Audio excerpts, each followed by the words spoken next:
Well, what did Jesus suffer physically, mentally, and emotionally when he was crucified on the cross? Dr. Thomas McGovern investigates that in his book, What Christ Suffered. Dr. McGovern joins us now via Skype. Thank you so much for joining us. Oh, thanks for having me. You know, this book makes me think I probably have said the words, he suffered, died, and was buried a million times in my lifetime, but never, not that I never thought of how much he suffered, but you really medically show us how much Jesus as a man suffered. Tell us more about this. Amazing. This is something that I've been speaking on for over 30 years since I was in medical school, and the backstory is in the book.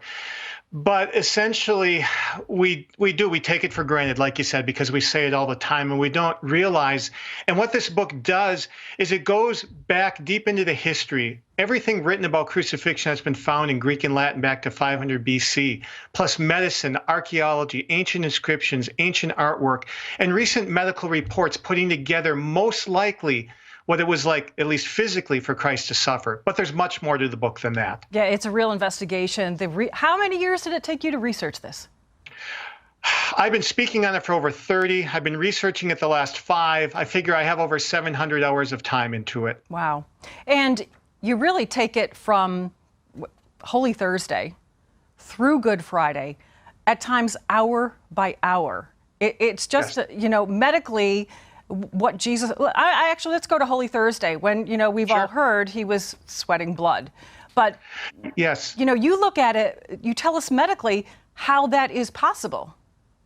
Right. It was different than what previous authors have said. It's one of the many misconceptions or fallacies I try to correct based on the best evidence.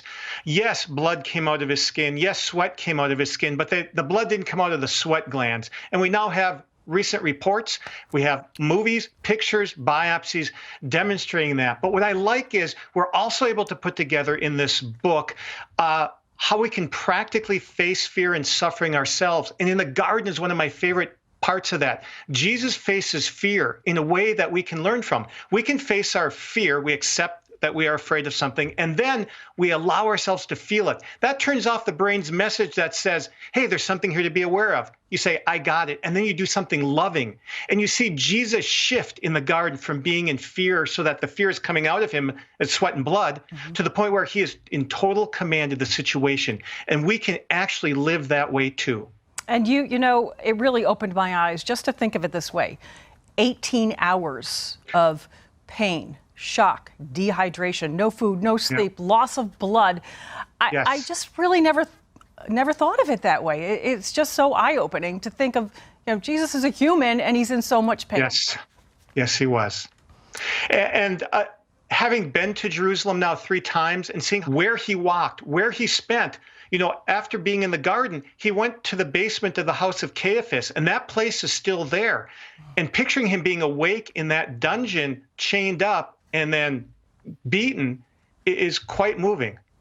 You also, you talked just now about, you look back at the literature and you're looking back at archaeology. You look at where there's also been like some discussion on, was Jesus really nailed to the cross on his hands, on his wrist? And you look at that from a doctor's point of view too. Yes. The reason I wanted to go deep into history is I read a great article written in about 2006 in a British medical journal saying that doctors who talked about crucifixion never went back in the history. So I decided I'm going to do it right. And what you learn from the history is, you know, to cut to the chase, yes, the nails probably went through the wrist, which is still anatomically considered part of the hand, but also the nails most likely went through the heel bone and not through the front of the foot.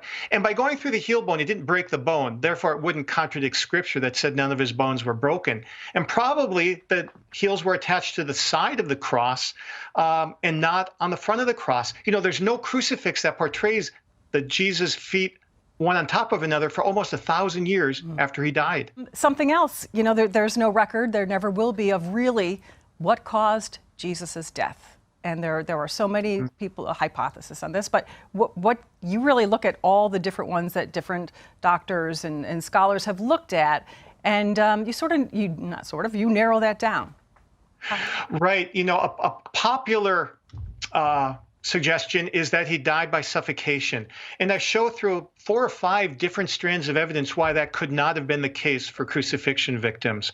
Most likely he died because he was scourged really hard, lost blood both externally and internally. And when you are upright and you've lost blood through sweating, not drinking, and through, various beatings, there's not enough blood to go around. That's called shock.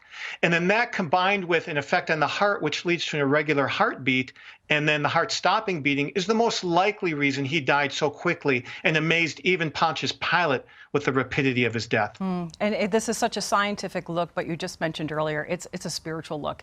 What do you want us to learn about the Passion of Christ and about human suffering for ourselves? One of my favorite things I learned, because I've also written a course on suffering for medical professionals, is the price of love is suffering. The greatest love, Christ dying for us, required the greatest suffering, the death of God. And that because his suffering has meaning, our suffering has meaning. So we can change eternity by offering up our suffering for the good of someone else's souls. The best quote that I read during the pandemic so far was about suffering, and I forget which saint it was, but he said, Christ did not come into the world to remove suffering. He didn't even come into the world to explain suffering, but he did come into the world to suffer with us. So he suffered with us. We understand that we too can suffer, but also, I love how you put it too, we too can help those suffering. Open your eyes that, Yes. there are people out there suffering who need our help. Yes. You talk about your love of medicine and your love for Christ met in medical school. How did that happen? I was teaching 5th grade religious education my first year of med school, and I wanted something to teach my students about what Christ suffered. So our pathology instructor at the time was known to be a Christian, and so I went up and asked Dr. Edwards one day after class, do you have anything on this subject? He said, yes, come see me tomorrow after class. The next day I went up to him, and sure enough, he remembered me. He handed me this article. It said, on the physical death of Jesus Christ. Well, that nails the topic. Then I looked at the date of the article. It was for the following week. I said, how can this happen? And then I looked. He was the first author. That was a famous article written in the Journal of the American Medical Association by Dr. William Edwards, who I later did my required junior research project with, not on crucifixion, but on heart pathology. He was a cardiac pathologist, but he shared with me his information. In other words, this whole thing wasn't my idea. God just put me in the right place, and I thought, I need to carry this on, and so I have in what little ways I can. That was the start of your hundreds and hundreds of hours of research. I also love at the beginning of right at the beginning of the book, I see a picture of you lecturing at Mass on Yes. Calvary during Lent. Please tell us how that has to be one of those life-changing moments. Yeah, it's like I am not worthy. I mean, here I am standing at the Catholic altar on Calvary, during Mass, lecturing, and who's sitting at my feet but several missionary of charity nuns. I mean, how much better can it get for a Catholic? I hadn't died and gone to heaven yet, but I was pretty darn close. and I'm a Knight of the Holy Sepulchre of the Equestrian Order, so our mission is to support the lives of the Christians in the Holy Land. And so I was on one of my pilgrimages there in support of that. Thank you so much. The book is fascinating. Again, Dr. McGovern, thank you for spending some time with us today. Everybody, the book is What Christ Suffered, published by OSV, our Sunday Visitor. And for more information, you can go to osvcatholicbookstore.com. Thank you, Dr. McGovern. You're welcome. Thanks for having me.